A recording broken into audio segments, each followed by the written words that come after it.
Vamos abrir a escritura na carta de Paulo aos Efésios, no capítulo 5, e vamos ler entre os versículos 3 a 6. 4 versículos apenas. Efésios 5, de 3 a 6. Mas a impudicícia e toda sorte de impurezas ou cobiça nem sequer se nomeiem entre vós, como convém a santos, nem conversação torpe, nem palavras vãs ou chocarrices, coisas essas inconvenientes, antes, pelo contrário, ações de graças. Sabei, pois, isto: nenhum incontinente ou impuro ou avarento, que é idólatra, tem herança no reino de Cristo e de Deus. Ninguém vos engane com palavras vãs, porque por essas coisas vem a ira de Deus sobre os filhos da desobediência. Amém. A lei de Deus na santidade do viver diário. Hoje chegamos à segunda parte e vamos falar sobre o adultério. O apóstolo ele vem discorrendo sobre a santidade diária de vida e deixa bem claro que santidade é o cumprimento da lei. Nós não somos salvos pelo cumprimento da lei. Nós somos salvos pela graça, sabemos, para cumprir a lei.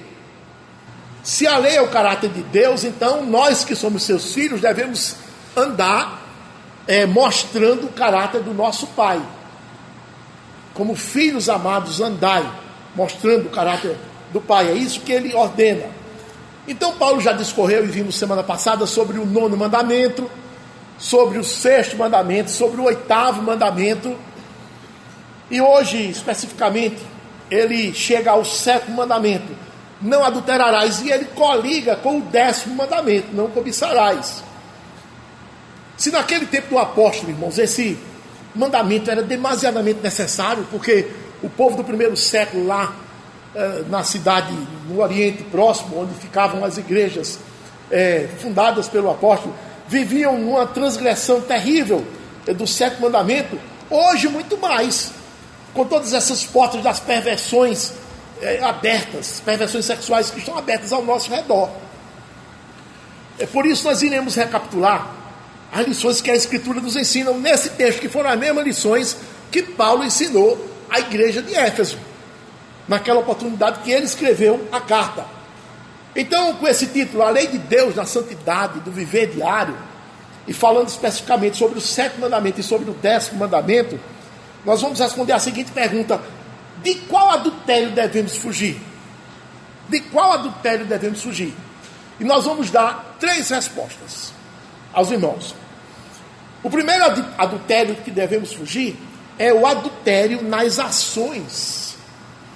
E diz aqui o versículo 3 assim: mas a impudicícia e toda sorte de impurezas ou cobiça nem sequer se nomeia entre vós, como convém a santos. Impudicícia. Ele fala de impudicícia, fala de impureza e fala de cobiça. Então vamos falar sobre essas 3 palavras para os irmãos. Impudicícia é uma palavra que na língua original significa porneia, que é bem conhecida. Todos já ouviram essa palavra. Porneia é a atividade sexual ilícita. O que é atividade sexual ilícita? A fornicação, que é o adultério nas ações. Isso inclui a prática sexual entre solteiros, mas também entre casados de forma ilícita, casados que não são cônjuges, ou solteiros com casados também. É fornicação, é porneia. Tudo isso é perversão do amor. O mundo chama isso de fazer amor. Não é verdade? Fazer amor. No versículo 2, os irmãos podem observar que o apóstolo disse: andai em amor, como também Cristo nos amou. E agora ele diz que a impudicícia não se nomeia entre vós. O mundo chama de o amor, fazer amor, de chamar a impudicícia de fazer amor. Então o amor que Paulo falou no versículo 2 é um amor verdadeiro. E no versículo 3, a impudicícia é a perversão desse amor. Ele condena essa perversão. A função sexual, ela foi criada por Deus. E Deus dotou o homem com essa função e a projetou para ser usada exclusivamente dentro do casamento, com dois objetivos: para a perpetuação da espécie e para o prazer dos cônjuges. Foi para isso que ele criou a função sexual.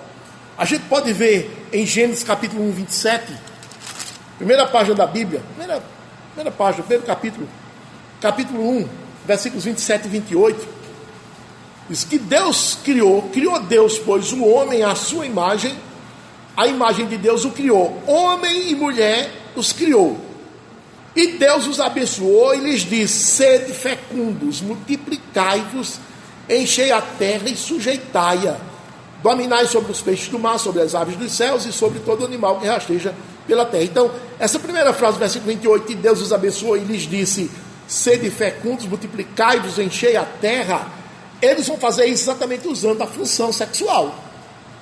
E Deus só deu essa ordem de multiplicar-se depois que a mulher foi criada, depois que o casamento foi constituído. Então, o casamento, a função sexual, em primeiro lugar, serve para perpetuar a espécie. E, em segundo lugar, serve para o prazer dos cônjuges. Nós podemos ver isso em Provérbios capítulo 5. Eu não estou falando especificamente do casamento em si, estou falando da função sexual. Ela tem dois objetivos, que é a multiplicação da espécie e o prazer dos cônjuges. Em Provérbios capítulo 5, nós encontramos exatamente essa recomendação e essa instrução. A partir do versículo 15, diz assim, ele está falando para o marido, para o homem: bebe a água da tua própria cisterna e das correntes do teu poço. Derramar-se-iam por fora as tuas fontes e pelas praças os ribeiros de águas? Sejam para ti somente, e não para os estranhos contigo. Seja bendito o teu manancial, e alegra-te com a mulher da tua mocidade.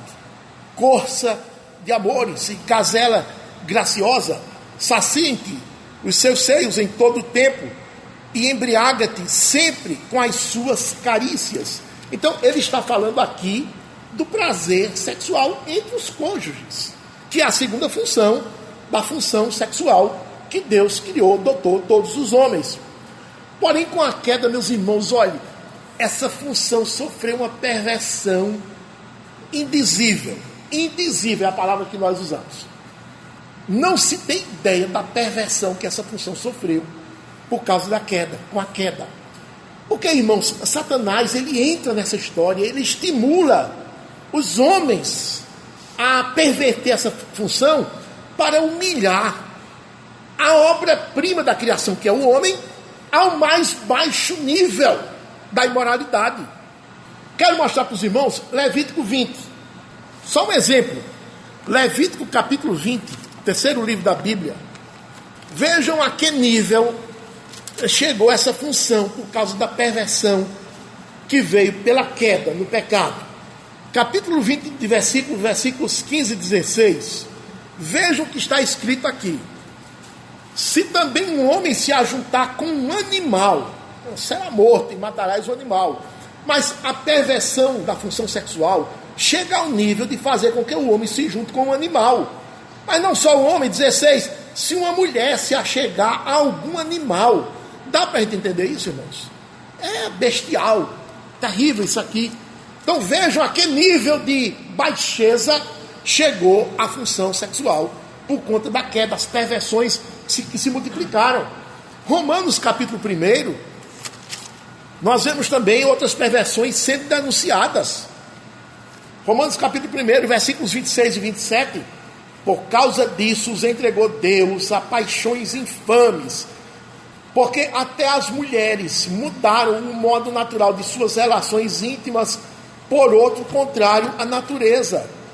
Semelhantemente, os homens também, deixando o contato natural da mulher, se inflamaram mutuamente em sua sensualidade, cometendo torpeza, homens com homens, e recebendo em si mesmos a merecida punição do seu erro. Aquilo que hoje em dia se acha normal, que é louvado, que é ovacionado, que é defendido, que é careta você recriminar, que é a relação homossexual, a Escritura chama de torpeza, cometendo torpeza. Então os homens foram acometidos, irmãos, de toda essa perversão na função sexual, por causa da queda. Mas também os crentes, irmãos, foram acometidos também dessa perversão. Satanás, ele atinge principalmente os crentes para humilharem a Deus, para desonrarem a Deus. 1 Coríntios capítulo 5, nós vemos um crente caindo nesse pecado terrível. Quando ele diz assim, capítulo 5, versículo 1: geralmente se ouve que há entre vós imoralidade, e imoralidade tal, quer dizer, a tal nível, a tal monta, a tal baixeza, como nem mesmo entre os gentios, isto é, haver quem se atreva a possuir a mulher de seu próprio pai. No caso aqui seria a madrasta, dentro da igreja. Que coisa terrível, não é, irmãos? Então essa impudicícia, essa fornicação, essa perversão sexual que faz com que os homens pratiquem tais pecados. A segunda coisa que ele diz no versículo 3, mas a impudicícia e toda sorte de impurezas. Versículo 3.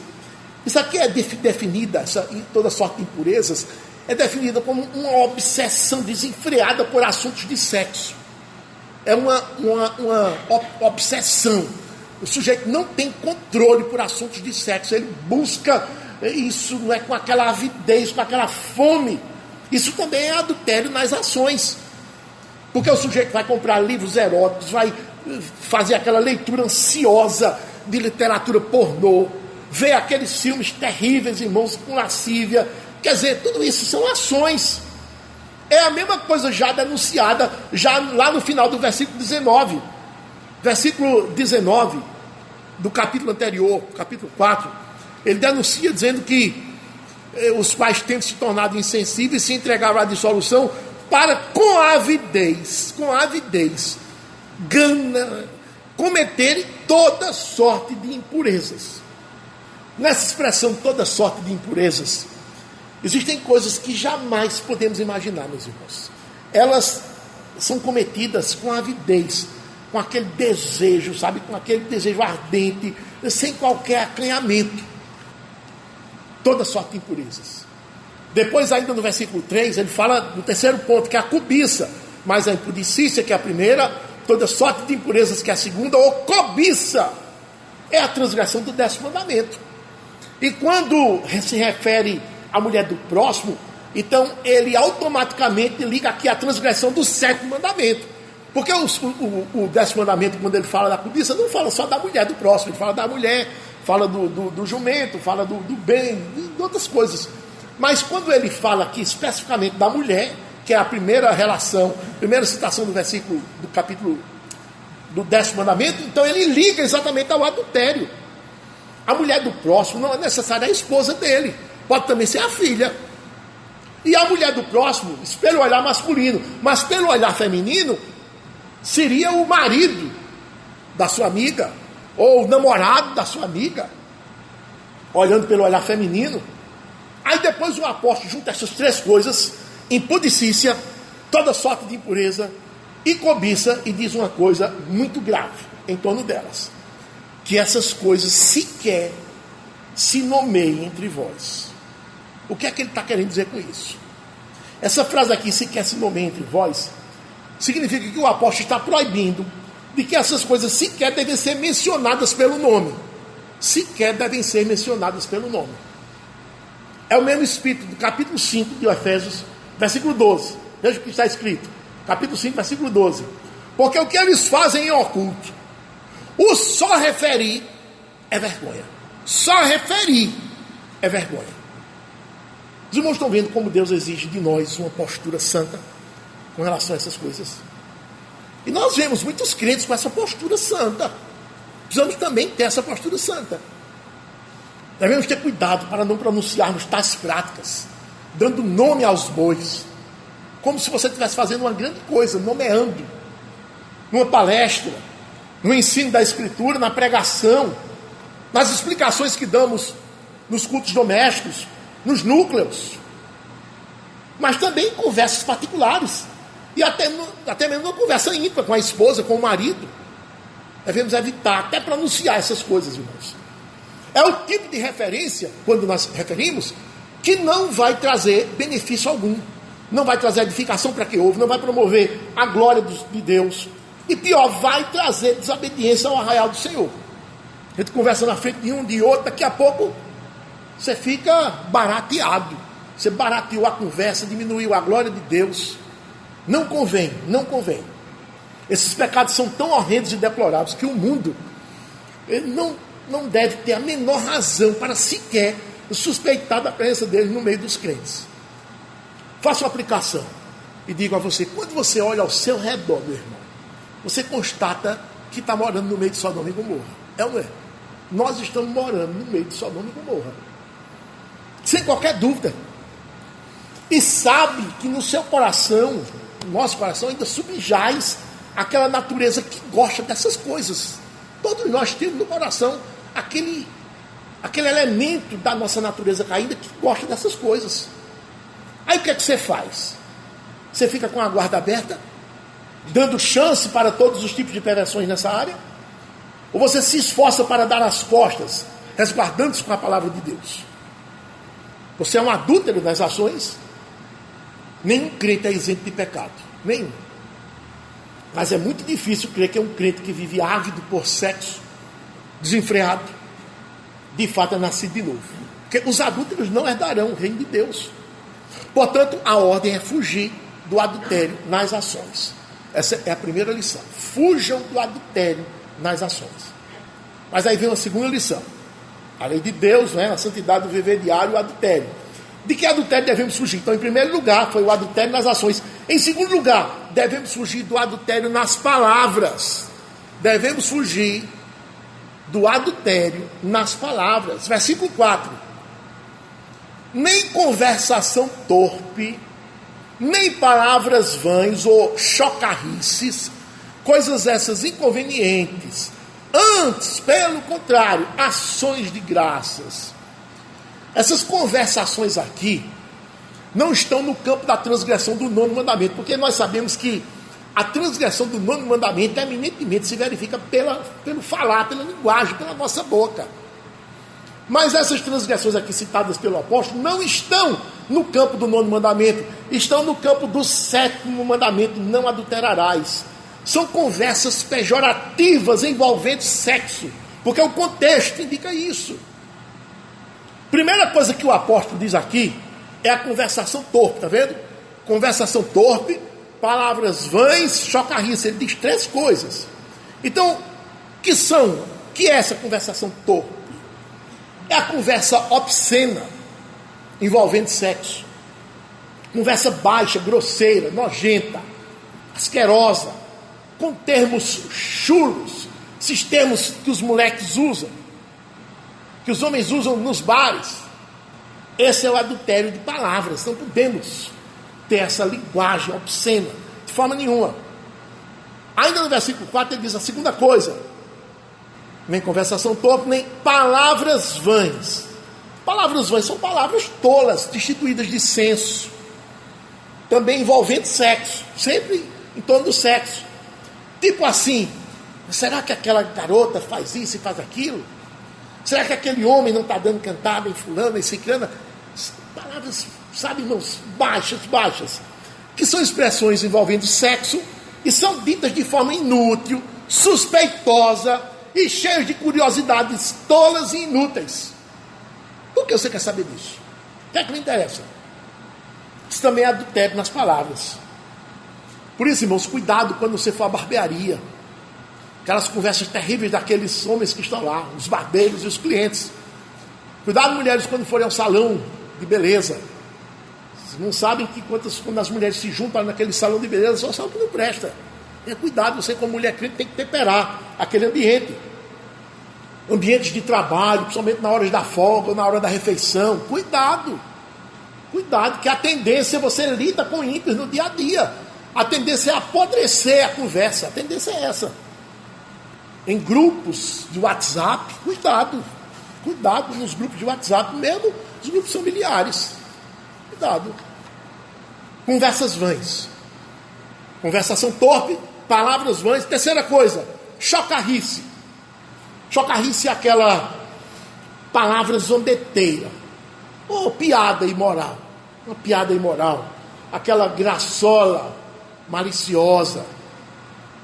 Chocarrice é aquela piada imoral que recebemos pela net e repassamos nas redes sociais. Aperta lá no Enter e vai para todos os contatos, crentes e ímpios que você tenha lá. Repassou. Foi o que você fez. Deu combustível, foi? Para que o ímpio se esbalde nas suas malícias e depravações. Foi isso que você fez.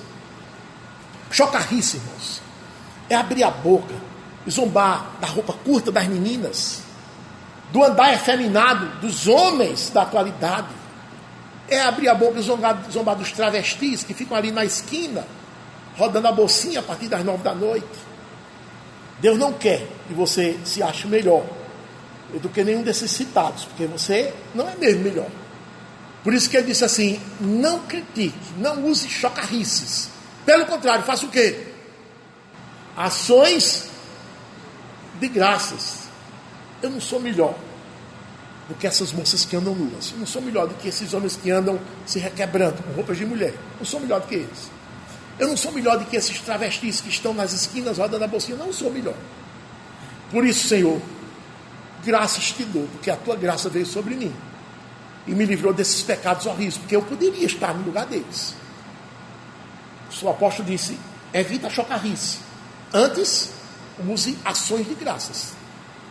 Agradeça a Deus por ter estado livre dessa situação. Deus quer que tenha outra voz na sua boca diante desse quadro tão deplorável da perversão sexual. Agradeça a Deus por ter sido alcançado com tamanho favor, tudo de forma imerecida. É essa voz que a Escritura quer que você tenha na sua boca, ações de graças. Senhor, graças te dou, porque não estou ali. Não falar como fariseu, graças te dou, porque não sou como os demais homens, tudo porque eu me preveni, eu me precavi. Não é porque você colocou força, nem se esforçou, não. É por causa da graça de Deus que lhe fez diferente, que lhe alcançou e lhe evitou esses pecados tão horríveis. Pergunto a você: você conta piadas imorais envolvendo sexo? Você abre a boca para perguntar sobre a sexualidade de fulano e cicrano, lançando dúvidas, fazendo gracejos irreverentes, chocarrices? Você usa a sua boca num linguajar obsceno, inapropriado, falando isso e aquilo das pessoas, envolvendo a vida sexual delas? Você é um adúltero nas palavras, porque isso é adultério nas palavras. Tudo quanto for adultério nas palavras deve estar bem longe de você. Alégua-se, Deus. O nosso compromisso é com a obediência à lei do Senhor, no tocante a essas coisas. A obediência ao 7º mandamento: não adulterarás. Essa foi a 2ª lição. Mas aí vem uma 3ª lição. A lei de Deus na santidade do viver diário, o adultério.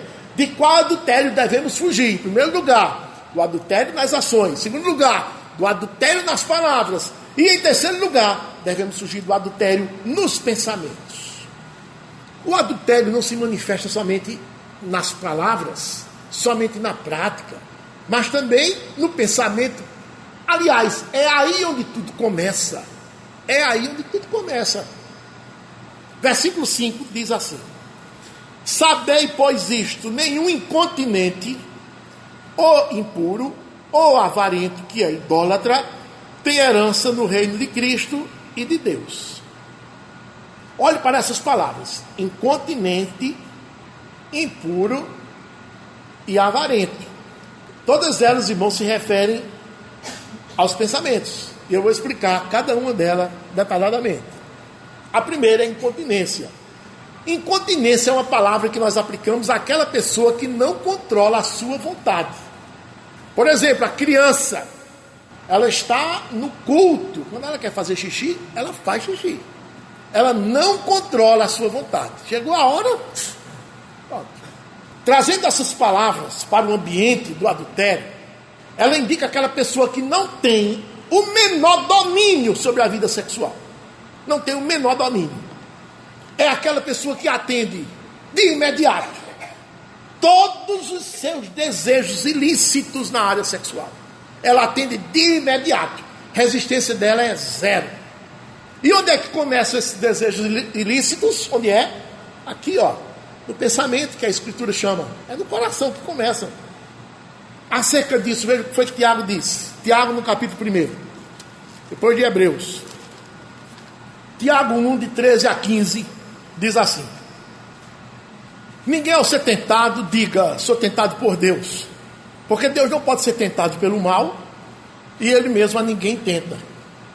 Ao contrário, cada um é tentado pela sua própria cobiça.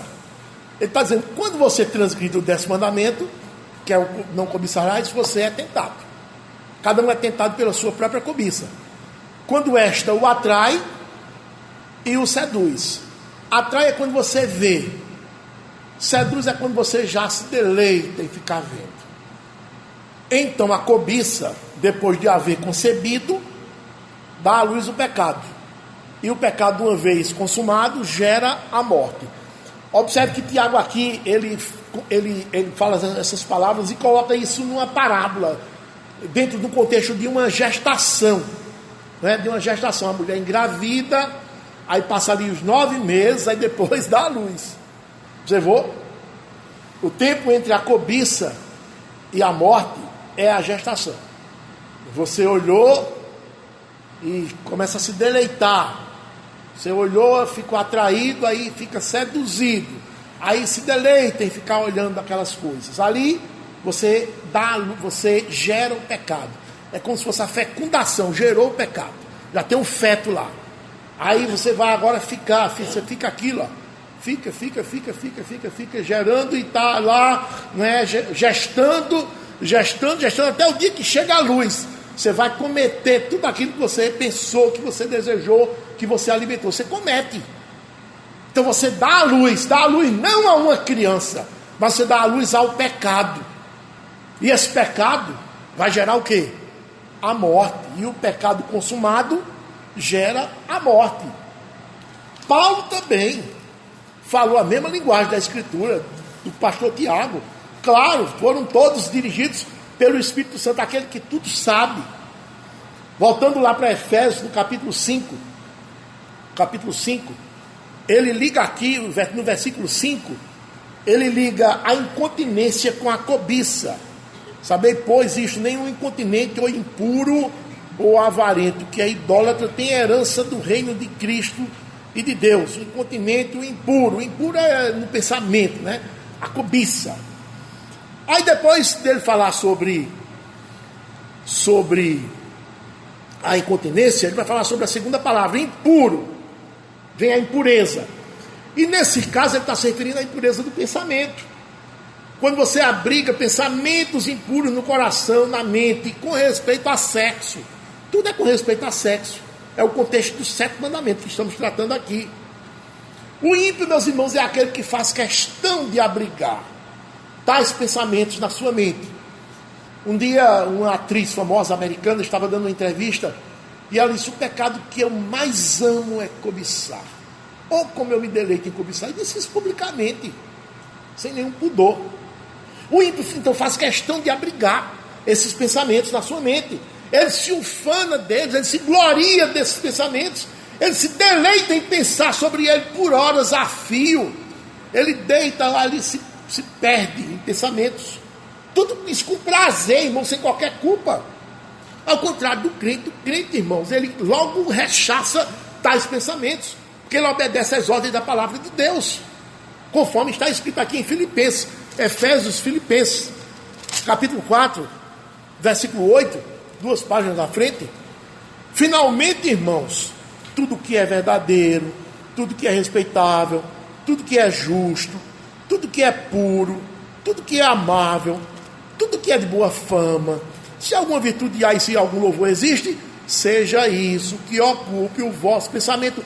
O pensamento é a máquina, é a cabine de controle do corpo, do ser, é lá. Por isso que o sábio disse, sobre tudo que se deve guardar, guarda o teu coração, porque é dali que procedem as saídas da vida. É do coração, quer dizer, da mente, do pensamento. Então toda ordem de pensamentos impuros envolvendo a sexualidade devem ser banidos da nossa mente, do coração. Ao contrário, viu, irmãos, do que dizem as ciências sociais, as ciências naturais e humanistas, Ela diz que não é nada demais abrigar esses pensamentos. Isso faz parte da nossa sexualidade. A gente vê, irmãos. Talvez muitos aqui aprenderam isso no colégio, ouviram essas frases no colégio. Na escola. Isso faz parte. Se você consultar um psicólogo, um psiquiatra, ele vai dizer isso. Não quer reprimir seu filho por conta disso.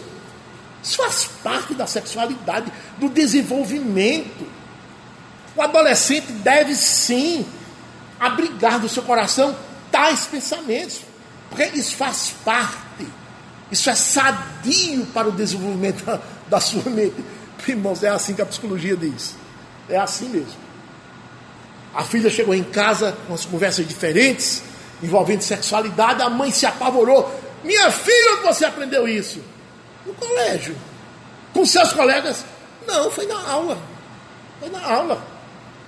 A mãe, desesperada, vai no colégio, procura a coordenação. A coordenação a encaminha a tratar com o psicólogo.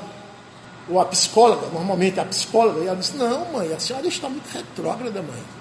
A senhora não pode pensar desse jeito. A senhora não pode querer que seu filho seja criado nos modos que você foi criada. Seus tempos são outros. Nós estamos hoje nos tempos da globalização. A função sexual é lícita, foi Deus que criou, isso é permitido. O seu filho deve ter uma relação saudável com a sexualidade. E a mãe despreparada né? E sai de lá convencida de que é verdade. De noite já abre as portas da casa para o namorado dormir. A casa dela, com a sua filha. Ontem eu estava conversando com o barbeiro. E ele disse, pastor, olha, quando eu era novo, 18 anos, eu fui para uma festa. E o meu primo me disse, olha, você está aí para essa festa, você tem que chegar lá, fumar, beber, porque você vai ficar corajoso, você é muito tímido, vai ficar corajoso, tem que botar um cigarro no bico, nos dedos, né? Depois no bico. Senão você não ganha as meninas. Senão você não ganha as meninas. Veja, irmãos, isso é terrível, irmãos. Isso é a conversa do mundo. É nesse ponto que eu chamo a sua atenção. Eu vou abrir um parênteses aqui e falar sobre o versículo 6. É isso que Paulo está dizendo aqui. Repare, versículo 6. Ninguém vos engane com palavras vãs, porque por estas coisas vem a ira de Deus sobre os filhos da desobediência. Sabe o que Paulo está dizendo aqui? Ele está advertindo os crentes de que não se deixem enganar por sofismas engenhosamente elaborados. São essas palavras vãs que eles vêm para cima de você para enganar. E eles aqui discriminam o adultério. Discriminar é deixar de ser crime. Fazer deixar de ser crime. Discriminam o adultério no pensamento, nas palavras e nas ações. São os chamados sofistas. As palavras desses sofistas, irmãos, elas têm o intuito de fazer parecer algo muito leve e normal aquilo que Deus abomina e que Deus diz, olha, por isso vocês vão para o inferno. É por esse motivo que vocês vão para o inferno. E os sofistas vêm e fazem parecer que aqui não é, isso é normal, isso é saudável. O que a Escritura chama de pecados grossos, grosseiros e abomináveis, eles chamam de coisas normais. Ninguém vos engane com palavras vãs, porque por essas coisas vem a ira de Deus sobre os filhos da desobediência. Aquela pressão no colégio. A patota chega para a menina e diz, tu ainda és virgem? Não acredito, mulher. Tu ainda és virgem? 13 anos? Não creio. E faz aquele... São sofismas. Isso é sofisma. São palavras engenhosamente preparadas. É isso que Paulo está dizendo. Ninguém vos engane com palavras vãs. No salão de beleza, mulher, tu nunca traíste teu marido. Mulher, como tu és tonta. Eu não acredito, não. Então isso representa uma pressão muito grande psicológica numa pessoa despreparada. E ela cai no sofisma e entra no inferno. Já entra no caminho do inferno. Pode ter certeza. Por essas coisas vem a ira de Deus sobre os filhos da desobediência. Sabemos, irmãos, que horrenda coisa cai nas mãos do Deus vivo. Aqui eu fecho parênteses. Aí volto para o versículo 5. E chega a terceira palavra do versículo 5. Que ele falou na incontinência, falou na impureza e agora vem falar na avareza. O avarento que é idólatra. O avarento que é idólatra. Olha, irmãos, a palavra que foi traduzida aqui com o adjetivo avarento é a mesma palavra que foi traduzida como substantivo cobiça no versículo 3. Versículo 3, mas a impudicícia e toda sorte de impurezas ou cobiça. Aí depois acharam de traduzir a palavra como avarento, mas é a mesma palavra, cobiça. E ela se adequa perfeitamente ao contexto do 7º mandamento, a cobiça. E não a avareza, que é aquela questão de querer reter o dinheiro, querer acumular. Entenderam? Fica melhor traduzido como cobiça. Os irmãos entendam como cobiça. O apóstolo aqui está dizendo que a cobiça sexual é idolatria. Cobiça sexual é idolatria. O avarento que é idólatra, ou o cobiçoso que é idólatra. Meus irmãos, quando a pessoa se atira ao sexo com avidez incontrolável, ela se torna uma idólatra. Idólatra. Isso explica porque aquelas pessoas, elas ficam com aquela obsessão sexual. E quando elas ficam assim, elas abandonam, meus irmãos, todo e qualquer Deus, para ficar apenas com o Deus sexo. Elas abandonam até o Deus verdadeiro, para ficar com o Deus sexo. É uma coisa horrível. Quantas vezes no ministério não ficamos frente a frente com casos assim? Quantas vezes no ministério, irmãos, nós vemos pessoas entrarem num estado de idolatria sexual tão intenso e arrebatador, que decidem deixar esposa, filhos, marido, famílias inteiras, a igreja, e Deus inclusive é o último da lista. Deixa Deus numa boa, não tem nem problema. Isso se dá, diz a Escritura, porque a pessoa foi tão dominada pela cobiça que elegeu o sexo como seu Deus, e ela se tornou idólatra. O corintiano dá a vida pelo Corinthians, ele morre pelo Corinthians. O flamenguista dá a vida, ele morre pelo Corinthians. O torcedor do esporte, ele morre pelo esporte. Ele morre mesmo pelo esporte. Por quê? Transformou o bicho lá no seu Deus. Mesmo assim, é a pessoa que transforma o sexo em seu Deus. Não é sem razão, meus irmãos, que a Escritura encerra todas essas pessoas na condenação eterna, ao dizer no versículo 5 que nenhuma dessas pessoas tem herança no reino de Deus e de Cristo. Sabei, pois isto, nenhum incontinente, ou impuro, ou avarento, que é idólatra, tem herança no reino de Cristo e de Deus. Não tem herança. São pessoas perdidas, irremediavelmente perdidas. 1 Coríntios capítulo 6, versículo 9. Repare, ou não sabeis, 1 Coríntios 6, 9, ou não sabeis que os injustos não herdarão o reino de Deus? Só os injustos, Paulo, não vos enganeis, nem impuros, olha, e área sexual, nem impuros, nem idólatras, nem adúlteros, nem efeminados, nem sodomitas, tudo isso na área do 7º mandamento, tudo na área sexual. E ele emenda pelo versículo 10, incluindo o ladrão, o avarento, o bêbado, o maldizente, nem roubador. Nenhum desses herdará o reino de Deus. Nenhum desses herdará o reino de Deus. Apocalipse, capítulo 22, versículo 15. Versículo 14 e 15. Bem-aventurados aqueles que lavam as suas vestiduras no sangue do Cordeiro, para que eles assistam direito à árvore da vida e entrem na cidade pelas portas. O céu. Fora ficam os cães, os feiticeiros, os impuros, olha os impuros aí, são os do 7º mandamento, os assassinos, a turma do 6º, os idólatras, que pode ser 7º, pode ser 10º, e todo aquele que ama e pratica a mentira, que é o 9º mandamento. Pergunto, você é incontinente ou você tem domínio sobre a sua vida sexual? O que é que você responde? Não será você daqueles que procuram satisfazer seus apetites sexuais sem medir consequências?